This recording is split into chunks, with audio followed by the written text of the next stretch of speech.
It's holiday season, and I wanted to share with you some holiday classics. So we're taking a look back at some of the ho ho hos that put some hum hum hums in your stocking.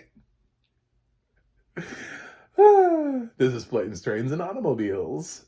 Um, so this is written and directed by John Hughes. It stars Steve Martin and John Candy. Oh my God, John Candy, I love you. Where did uh, anyway, poor John Candy. I, the kids nowadays, they grow up and they don't even know. I want to be like, do you know who you don't know who John Candy is? I talk to them and they don't know who he is. And it breaks my heart. His his work was so great and he's hilarious here. He's like an everyman. He's a little bit of a slob, a little bit of a maybe he's a little annoying. Okay. He got kind of typecast in some of those roles, even in Home Alone. Let's be honest. The polka is is it's sad but true. Every once in a while, he got something like Only the Lonely, where he gets to kind of break out of that. But here, yeah, he gets to annoy the crap out of Steve Martin for most of the movie. Steve Martin plays the straight guy who's reacting to all of these ridiculous experiences that he keeps running through in an effort to get home for Thanksgiving. This is actually a Thanksgiving movie, by the way. However, with people who rush home for Christmas, it feels the same thing. This is for anybody who's traveling home for a holiday. So it really it can work either way. It doesn't. There are people who watch this as a Christmas film because of that. Because you know, if you're rushing home for Christmas, you could easily get yourself into the situation. They could have easily made a Planes, Trains, and Automobiles too, um, and had these two characters rushing home for Christmas. And it would have felt like the same movie, but maybe like with different interactions with human beings, but they would have gone through basically the same stuff. Anyway, this on Paramount Plus with audio description. That's what we really need to talk about is the audio description on this film. Oh my God. Oh my God. I'm so happy that Paramount Plus has decided to make a commitment to adding audio description to older titles. We have to do it right though. The balancing on this is not good. The audio description on this is really hard to hear. It's like at a fourth of the level that it should be. And at times I gave up. I couldn't even really hear it depending on what was happening in the film. And it's not my hearing, by the way, because this is the second film that I watched of the day. I watched two films. The other film was fine. Um, so I don't think I don't think I got progressive hearing loss from one movie into the other. Yeah, the balancing here is abysmal. Um, Sometimes I really honestly didn't know what we were talking about in the audio. Just I got like parts of it, and I was like, "What?" I was like, "What did you just say?" It depends on the rise and the fall of. Luckily, this film is not that loud, but it does have its moments where there's like a chase scene or the score gets. Let's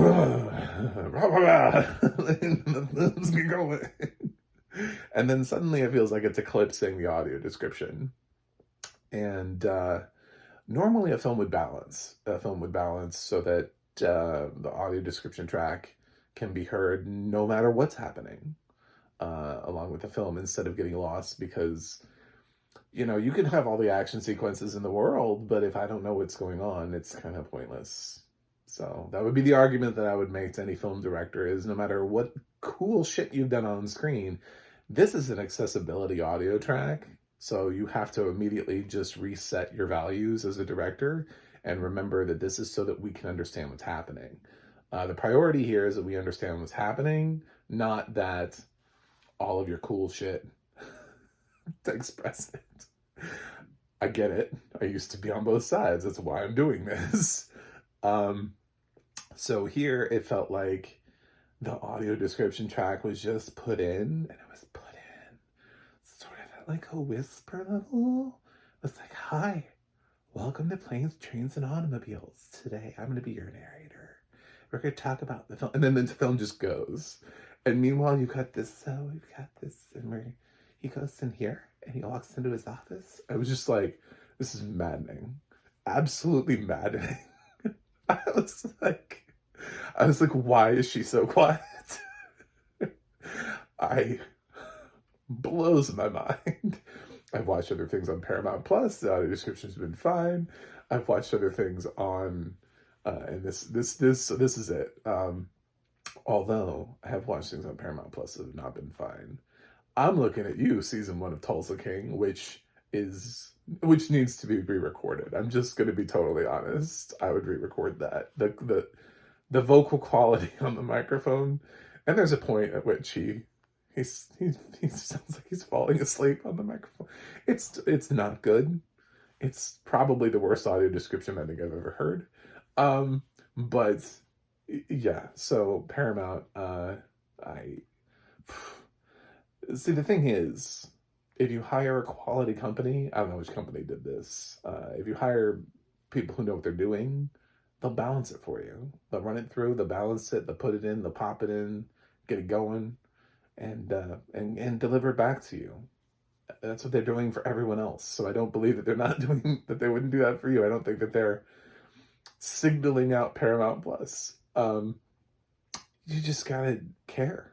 It's really just about removing the apathy from the situation, simply because, you know, all of the executives who walk around at Paramount Plus aren't blind, so they don't care. They're like, that's not my accessibility. I don't need that. If you did need it, though, I bet you would care. I bet if every executive at the top of all of these companies just suddenly went blind, they would care a whole lot more about their level of accessibility.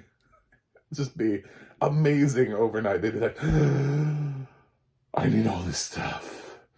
And it's like, well, we tried to tell you. Why I'm here. I used to be like you. And then I'm on the other side, and now I know the differences. I know what we're offering blind people, and it's not the same thing. So as what I could see when I had full vision. So anyway, the film's fine. Everybody knows that. It's Planes, Trains, and Automobiles. I don't know. Like, what did you expect me to come here and tell you? Like, yeah, I don't like this film. Then why did I review it? Like, what am I going to review? Bad holiday films right at the end, right before Christmas? Like, be like, nah, these are holiday films that aren't any good. It's John Hughes. First of all, that's also sad in and of itself. Not only was my heart sad to see John Candy again, but also just realizing that John Hughes' career stops at a certain point. I wish that dude had lived to be like Norman Lear, like 100. He feels like a Norman Lear, doesn't he? He feels like what he was doing was uniquely his own thing. And I would have loved to see how that bled deeper into the 90s, maybe into the 2000s. I don't know how old he was when he died, but however old we could get him, just keep moving him forward and see how does he change? You know, would he have made something like Clueless? Would that be his film? And if so, how would Clueless have been different? You know, just a fantastic talent, and you can always feel his films. Always feel the way that he touches his films. So that's it. Those are my thoughts on Planes, Trains, and Automobiles. I think it just celebrated like an anniversary or something. I think it's like 35 years of Planes, Trains, and Automobiles, or something, 40, I don't know, somewhere around in there. It's been around a while. It's a classic, and I know a lot of people who watch this at the holidays, so I wanted to give it a shout out and an opportunity on my channel because it has audio description on Paramount Plus. So if you need something to watch this holiday, watch that. Anyway, I'm going to give Planes, Trains, and Automobiles an A-. It's not quite my top tippity. It's not quite my favorite of any of the three team, but it's still a very strong film. So Thanks for watching. Thanks for subscribing. Happy holidays. And I'm going to continue to get a few more of these out between now and Christmas. And I hope you clicked subscribe so you can get those videos and I can get over 200 before the end of the year. That'd be nice. I'm so close. That was my goal for the end of the year. It's weird to be this close and to not just be able to just walk out on the street and find like, can anybody subscribe? Anyway, I have a website, macmovieguy.com. You can follow me on X, Threads, or Instagram at MacMovieGuy. You can go to the audio description project, adp.acb.org. It'll let you know what is audio description, where you can watch it. And you can go to the adna.org, that's the adna.org. It'll let you know who's narrating your favorite film and television series. That's it for me today. I'll be back with a little bit more jingle in your step tomorrow.